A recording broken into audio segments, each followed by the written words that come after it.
Hey guys, I wanted to make a quick video on this because I feel like very rarely does a game ever exceed my expectations, especially when it comes to stealth-based games. There's actually been some very recent disappointments, in fact, Metal Gear Solid 5, but much to my surprise, Hitman 2016 so far has made a very good impression, so that's what this video is going to be about. I've played about 2.5 episodes of this game. I think the total is about 7 episodes with some bonus content, but I feel like I've played enough of it to be able to have a good idea of just the various mechanics, graphics, story, and just the overall what makes this game worth playing, and it's definitely worth playing. So let's talk about this. In Hitman 2016, or simply Hitman, you play as Agent 47. You travel around the world taking on various missions. Each mission will take you to a different locale, and each locale will have specific targets that you will have to track down and take out. I should add that it doesn't hurt that the game takes you to some of the most beautiful and exotic places in the world. For instance, you go from a fashion show in Paris to a town on the coast of Sapienza to an embassy in Marrakesh. It's very detailed, and there's a lot to do in these locales, meaning there's a lot of ways for you to get the job done, if you know what I'm saying. And we'll get into that a little bit later, but this is definitely not a bad-looking game, to say the least.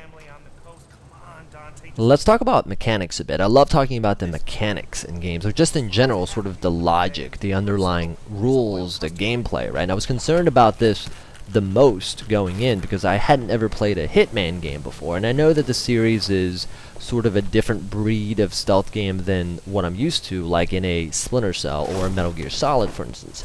Those games are more line of sight type stealth. Basically, you're trying to use a combination of light and shadows and sneaking behind people and peeking around corners to avoid detection, to avoid the enemy from spotting you in order to get to your objective.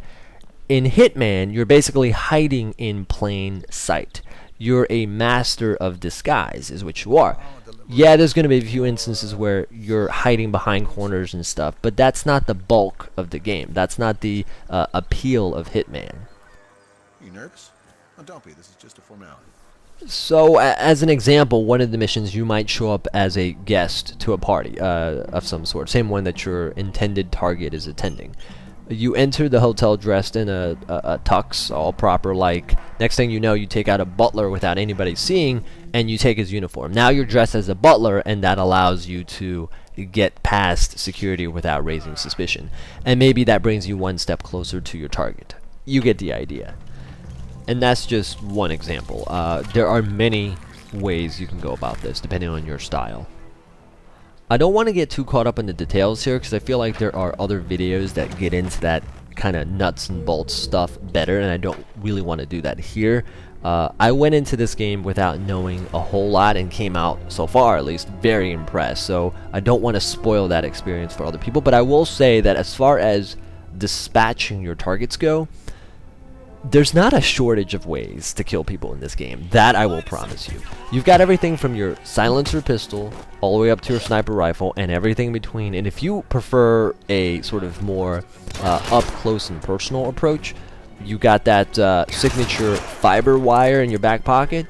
And if you just want to be a butcher, you can find yourself a crowbar and go to town with that.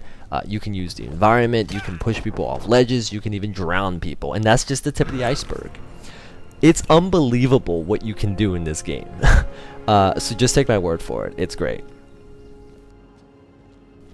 I do want to talk about one last thing. Replayability, which is uniquely important in not in just this game in particular, but essentially this entire genre, which is actually fairly new. Hitman is a sandbox stealth game. It's what Metal Gear Solid 5 wanted to be, but failed, and I shouldn't say failed, but less successful at doing. And the reason why replayability is important is because the actual story missions themselves in Hitman are relatively short. I'm not going to lie. It doesn't take that long to beat each mission, and there are only 7 story missions. Like I said, there's 7 locales, each with one story mission, not counting the intro and training missions. And that's my main criticism for the game, is in its short length. In fact, in your first playthrough of an episode, it pretty much feels like you only got to experience a small portion of that level, which, if you think about it, makes sense, because if you want to be a good hitman, you don't stick around to smell the roses. You get in and you get out, and that's how it's done. Now, having said that, there are multiple ways to complete the story missions, which will give you at least, let's say, 1 or 2 extra playthroughs before it gets a little repetitive, because we're still talking about the same targets, the same objectives, and that's still not a whole lot. That's still not enough for it to be worth it. But here's what makes it worth it.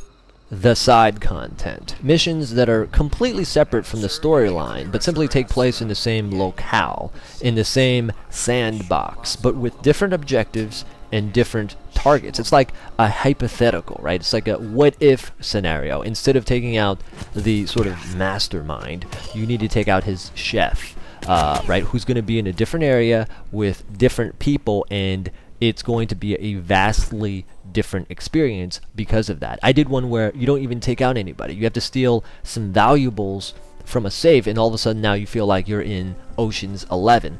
It's these side missions that, for me, really make it worth running through these locales over and over again, and it's a cheap and effective way for the developers to plug in a few different variables, reuse the same assets, and extend the life of the game effectively.